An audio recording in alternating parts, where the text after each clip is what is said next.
The 1980s, a decade defined by its bold fashion, groundbreaking music, and a financial landscape that was as dynamic as it was unpredictable. A time of big hair, shoulder pads, and neon colors that lit up the streets. The fashion was loud and the personalities were even louder. But nowhere was this boldness more evident than on Wall Street, where the stakes were high and the risks were even higher. At the heart of this financial frenzy was a relatively obscure financial instrument, the junk bond. These high-yield bonds were the talk of the town, promising substantial returns for those daring enough to invest. Now, junk bonds weren't anything new. They had been around for decades, often overlooked and dismissed as the ugly ducklings of the investment world. These bonds were typically issued by companies with less than stellar credit ratings, making them a risky bet for any investor. Why? Because they were issued by companies with less than stellar credit ratings. These were companies that traditional investors would often shy away from, fearing the potential for financial instability. This meant a higher risk of default. The possibility that these companies might not be able to meet their financial obligations loomed large, but as with anything in life, higher risk brought the potential for higher rewards. The allure of substantial returns was hard to resist. Investors, hungry for bigger returns, started to take notice. The promise of high yields was too tempting to ignore. Interest rates on these bonds were significantly higher compared to those offered by more established companies. This disparity made junk bonds an attractive option for those willing to take a gamble. This made them attractive to those willing to gamble. It was a high-stakes game, and the potential rewards were immense. It's a bit like betting on the underdog in a horse race. The odds might be against you, but if the underdog wins, the payout is substantial. If the long shot wins, the payout is huge. Investors were drawn to the thrill of the chase, the possibility of striking it rich. But if it loses, well, you're out of luck. The risks were real, and the consequences could be severe. The 1980s saw a perfect storm brewing in the financial markets. A confluence of factors created an environment ripe for risk-taking. Interest rates were high and the economy was booming. This combination set the stage for a financial revolution. This created an environment where companies were eager to borrow money for expansion or acquisitions. The appetite for growth was insatiable. It also meant that investors were flush with cash and searching for investments with higher returns. The search for yield led them to the high-risk, high-reward world of junk bonds. This is where junk bonds came in, offering a seductive combination of risk and reward. The potential for high returns was a powerful draw. The stage was set for a dramatic rise in junk bond issuance. Companies that had previously been considered too risky were now finding willing investors. Companies that were previously considered too risky to lend to suddenly found themselves with access to a new pool of capital. This influx of funds allowed them to pursue ambitious projects and expansions. This influx of money fueled a wave of corporate takeovers and buyouts, further inflating the junk bond market. The financial landscape was changing rapidly. But, as with any bubble, this one too would eventually burst, leaving a trail of financial wreckage in its wake. The high-risk, high-reward game had its consequences, and the fallout was significant. Enter Michael Milken, a name synonymous with the junk bond boom. Milken's journey began in the unassuming bond trading desk at Drexel Burnham Lambert, a place far removed from the glitz and glamour of Wall Street's high-stakes trading floors. Working from this unglamorous setting, Milken saw potential where others saw only risk. He recognized that high-yield securities, often dismissed as junk bonds, held untapped opportunities. Milken saw the potential in these high-yield securities. He understood that these bonds, though risky, could offer substantial returns if managed correctly. He wasn't afraid of risk. In fact, he embraced it. Milken believed that taking calculated risks was essential for achieving extraordinary financial success. He embraced risk with a confidence that was both inspiring and contagious. His approach was not just about gambling, it was about making informed decisions based on thorough analysis. He believed that junk bonds weren't just risky bets, they were a way to unlock value in companies that traditional Wall Street overlooked. These were companies with solid fundamentals but were deemed too risky by conventional standards. They were a way to unlock value in companies that traditional Wall Street overlooked. Milken saw these companies as diamonds in the rough, waiting for the right financial backing to shine. Milken was a tireless evangelist for junk bonds. He passionately believed in their potential and worked relentlessly to spread his message. He traveled the country, pitching his ideas to institutional investors, pension funds, and even individual investors. His dedication was unmatched, and he was willing to go to great lengths to convince others of the merits of junk bonds. He spoke their language, explaining complex financial instruments in a way that anyone could understand. Milken had a unique ability to demystify the complexities of finance, making it accessible to a broader audience. He had a knack for numbers and an even greater knack for convincing people. His persuasive skills were legendary, and he could make even the most skeptical investors see the potential in junk bonds. He wasn't just selling junk bonds, he was selling a vision, and people bought it. Milken's vision was one of financial innovation and opportunity, and it resonated with many. Milken's charisma and conviction were infectious.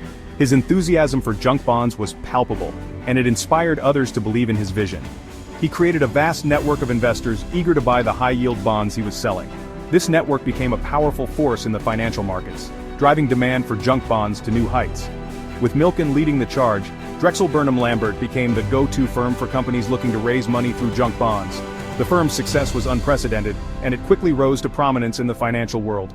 The firm's profits soared, and Milken became a Wall Street legend, the junk bond king, amassing a fortune in the process. His success was a testament to his vision and determination.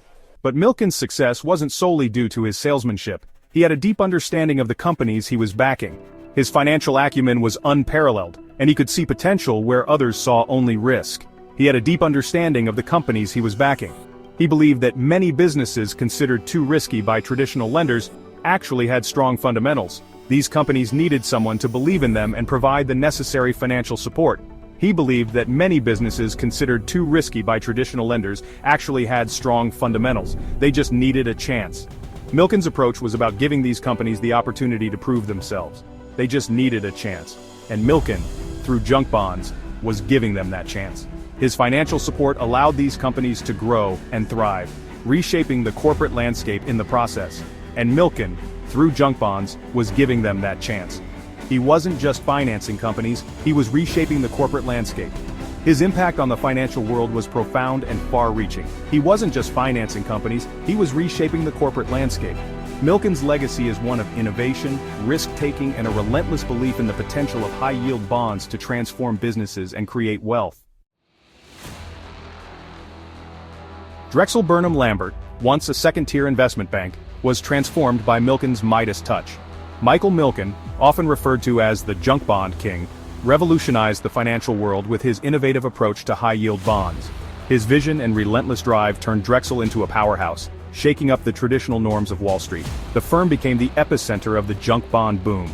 This period saw an unprecedented surge in the issuance and trading of high-yield bonds, which were previously considered too risky for mainstream investors. Milken's strategies made these bonds not only acceptable but highly sought after. Drexel's trading floor was a scene of frenetic energy. The atmosphere was electric, with traders constantly on the move, executing deals at a breakneck pace. The sheer volume of transactions was staggering, reflecting the firm's dominant position in the market.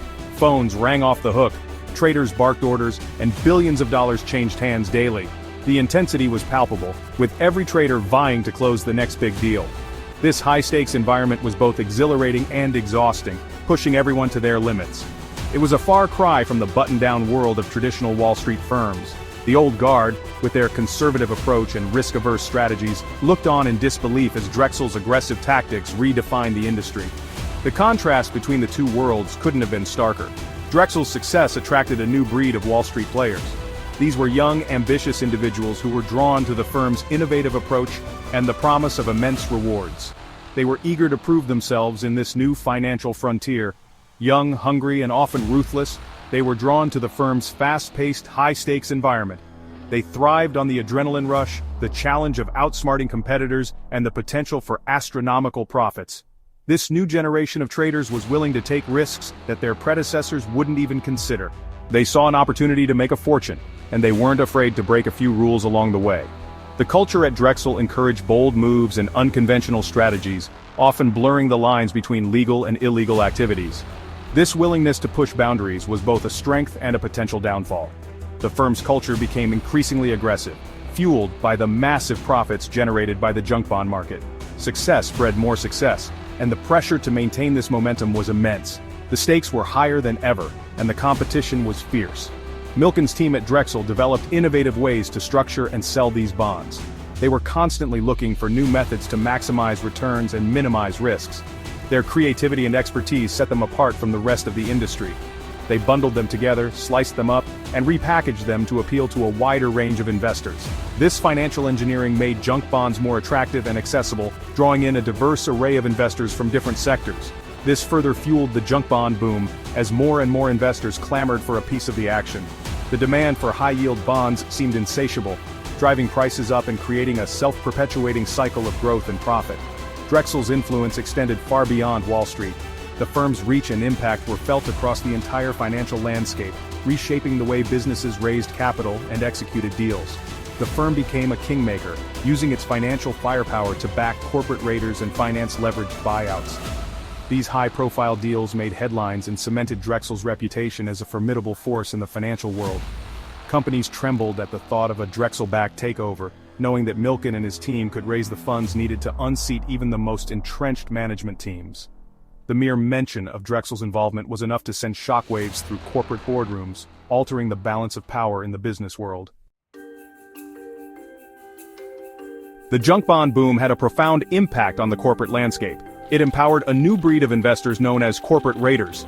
These raiders, often armed with little more than junk bond financing, could launch hostile takeovers of much larger companies. Their goal was simple: unlock shareholder value, even if it meant breaking up companies or laying off employees. One of the most common tactics employed by corporate raiders was the leveraged buyout, or LBO. In an LBO, the raider would use a combination of debt and equity to buy a controlling stake in a company. The debt, often in the form of junk bonds, would be used to finance the bulk of the purchase. The target company's assets would then be used as collateral for the debt. This influx of debt had a significant impact on the companies involved. On the one hand, it could force management to become more efficient and focus on profitability. The threat of a takeover or the burden of debt could incentivize companies to streamline operations, cut costs, and improve their bottom line. On the other hand, the heavy debt load could stifle innovation and long-term growth. Companies were often forced to make drastic cuts to meet their debt obligations, potentially sacrificing research and development or other investments in their future.